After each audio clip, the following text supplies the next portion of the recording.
The train hissed and sighed, as if it were weary of carrying hopes across endless miles of prairie, and when it finally slowed to a stop, Clara Bell felt that same tiredness settle deep in her bones. She stepped down onto the wooden platform with careful dignity, lifting her single, battered trunk as though it weighed nothing, though her arms trembled from the long journey and the longer waiting. The town was smaller than she had imagined from the letters, just a scattering of buildings, crouched against the wind, the sky stretching wide and unforgiving above them. Dust clung to the hem of her dress at once, as if the land itself were already laying claim to her. She smoothed her gloves, took a breath, and searched the platform for the man who was supposed to be her future. He was easy to spot, standing stiffly near the station post, holding a folded paper as if it were instructions rather than a promise. His hat sat square on his head, his coat buttoned high, and his eyes moved from the paper to her and back again, narrowing with each glance. Clara recognized that look instantly, the sharp calculation that pretended to be courtesy. She walked toward him anyway, her chin lifted, her steps measured. She reminded herself of all the things she had endured already, the hunger, the whispered judgments, the way people had always seemed to decide too quickly what she was worth. This, she told herself, was only another moment to survive. When she stopped in front of him, he didn't offer his hand. He looked her up and down openly, not even trying to disguise his disappointment. The silence stretched, broken only by the creak of the station sign and the distant clatter of the train preparing to leave again. Finally, he cleared his throat and unfolded the paper, glancing at it as though it might reassure him. "You're Clara Bell?" he asked, his tone flat. "Yes, sir," she replied, her voice steady despite the tightening in her chest. "I believe you're Mr. Hawkins." He nodded once, then frowned as if the nod had been a mistake. "The description," he said slowly, tapping the paper with his finger. It was different. His eyes flicked to her waist, her hips, her shoulders. "I was expecting someone smaller." The word hung in the air between them, sharp and undeniable. Clara felt heat rise to her cheeks, but she didn't look away. She had known somewhere deep down that this moment might come. Letters could flatter, words could soften truth. Flesh and bone could not. "I'm healthy," she said quietly, "and I work hard." Mr. Hawkins shifted his weight, clearly uncomfortable but not enough to reconsider. "This just won't do," he muttered, more to himself than to her. "I need a woman who fits the role. My household requires a certain appearance." He folded the paper again, decisively, as if closing a ledger. "I'm sorry, but I won't be able to go through with this." For a heartbeat, the world seemed to tilt. Clara heard the train whistle in the distance, the sound slicing through her chest. She imagined herself climbing back aboard, shrinking into a seat, carrying this rejection like another bruise no one would see. But the train was already moving, steam billowing as it pulled away, indifferent to her fate. She swallowed hard and forced her hands to remain still at her sides. "I understand," she said at last. It took everything she had to keep her voice from breaking. "Thank you for meeting me." He looked relieved, as though her composure had spared him an inconvenience. Without another word, he turned and walked away, boots striking the boards with finality. Clara stood there, the dust swirling around her ankles, feeling the weight of her trunk and the heavier weight of being unwanted settle fully onto her shoulders. She turned away from the platform then, because standing still felt too much like surrender. As she did, she became aware of another presence, quiet and unassuming, standing a little apart from the others. He hadn't approached her or spoken.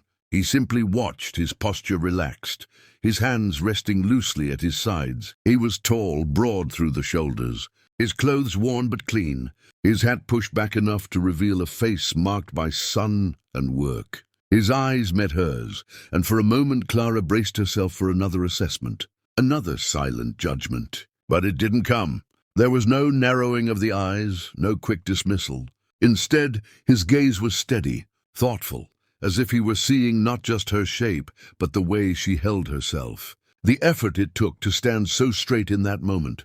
Something in his expression softened, not with pity, but with recognition. Clara looked away first, embarrassed by the sudden sting behind her eyes. She adjusted her grip on the trunk and walked toward the edge of the platform, unsure where she would go next. The town felt smaller now, its buildings closing in, its streets unfamiliar and unwelcoming. She told herself she would find the boarding house mentioned in one of the letters, that she would make a plan, that she always did. Still the loneliness pressed in, sharp and immediate. Behind her the quiet man shifted, his boots scuffing the boards. He hesitated, clearly weighing something, then finally spoke. "Miss," he said, his voice low and gentle, carrying just enough to reach her. She turned, surprised, meeting his eyes again. Up close, she noticed the lines at the corners of them, the calm set of his mouth. "If you need a place to sit a spell," he continued, "there's shade by the hitching rail. It's a hot walk into town with a load like that." It wasn't an offer of rescue. It wasn't a question that demanded anything of her. It was simply an acknowledgement of her reality, and it undid her more than the rejection had. She nodded, unable to speak for a moment, and followed his gesture toward the shade. As she set her trunk down and eased her aching fingers, she felt, for the first time since stepping off the train, that she was not entirely invisible. The man tipped his hat politely. "Name's Eli Mercer," he said. "I've got a ranch a few miles out." "Clara Bell," she replied, her voice quieter now, but steadier than before. She didn't know what tomorrow would bring, or whether this land would ever feel like home. But as she sat there in the shade, the dust settling and the silence stretching comfortably rather than cruelly, she sensed that the story she had imagined for herself might not be the one she would live, and that, perhaps, was not a mistake at all.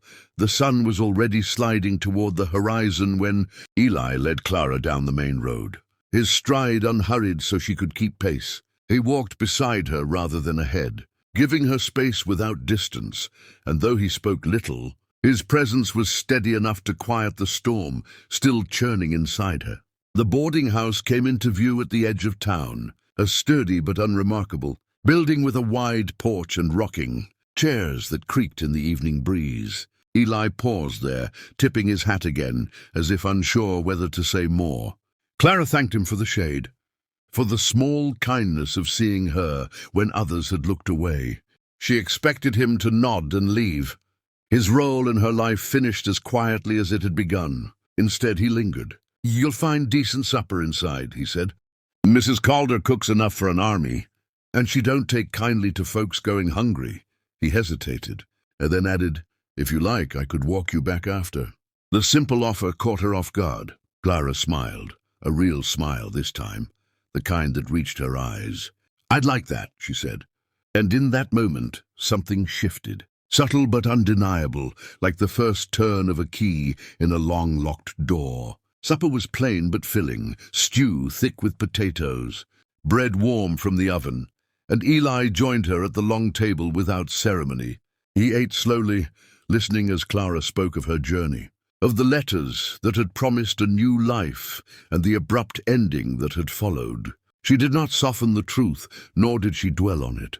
Eli nodded now and then, asking gentle questions, never interrupting. There was no trace of judgment in his eyes, only interest, as though her story mattered simply because it was hers. When the plates were cleared and the sky outside deepened into purple and gold, Eli walked her back to the porch. The town had quieted, the earlier bustle fading into distant murmurs. Clara felt a strange reluctance as they reached the steps, as if the calm she'd found might vanish once she was alone again. She gathered her courage, the same way she always did, and spoke. "I don't know what I'll do next," she admitted.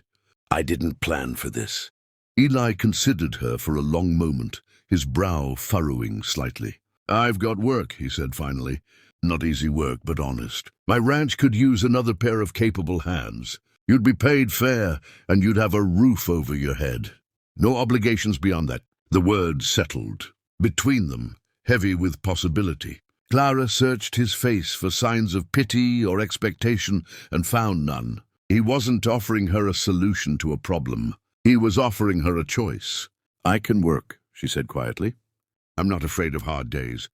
"I figured," he replied, a faint smile tugging at the corner of his mouth. "You carry yourself like someone who knows how to endure." She agreed to come see the ranch the next morning. And when Eli left, his footsteps fading down the road, Clara stood on the porch longer than she meant to, watching the stars appear one by one. For the first time in weeks, she slept without fear knotting her chest. The ranch lay beyond rolling fields and low hills, the land opening wide and generous beneath the sky. Eli showed her the barn, the modest house, the stretch of pasture where his cattle grazed. He explained the work simply, without embellishment, and when she nodded, he nodded back, as if the matter were settled. Clara took to the tasks with quiet determination, her hands learning the rhythms of the place, her body finding strength in the routine. Eli watched from a distance at first, not hovering, not correcting unless asked. He trusted her, and that trust became a foundation she hadn't realized she'd been missing. Days turned into weeks. They spoke more in the evenings, sharing meals at the small table, the lamplight softening the edges of the room. Clara told him of her childhood, of the way she'd learned early to make herself useful, to be more than what others saw at a glance. Eli spoke of the land, of his parents, of the long stretches of silence that had shaped him. Their conversations were unhurried, growing naturally, like something that had been waiting for the right season. It was in those quiet moments that Eli began to see her fully, the patience in the way she soothed a skittish horse, the humor she revealed when she thought no one was watching, the resilience that showed, not in grand gestures, but in daily persistence. Clara, in turn, noticed the gentleness beneath his reserve, the way he fixed what was broken without complaint, the respect he showed her in every small interaction. There was no rush, no sudden declaration. What grew between them was steady and sure. One evening, as they sat watching the sun dip behind the hills, Clara spoke without looking at him. "I thought being sent away meant I wasn't enough," she said. "I carried that with me." Eli turned to her then, his expression earnest. "Some folks measure wrong," he said. "That don't change the value of what they're holding." The words filled the quiet between them, warm and grounding. When he asked her weeks later if she would stay on the ranch, not as a worker but as his partner, it felt less like a proposal and more like a truth finally spoken aloud.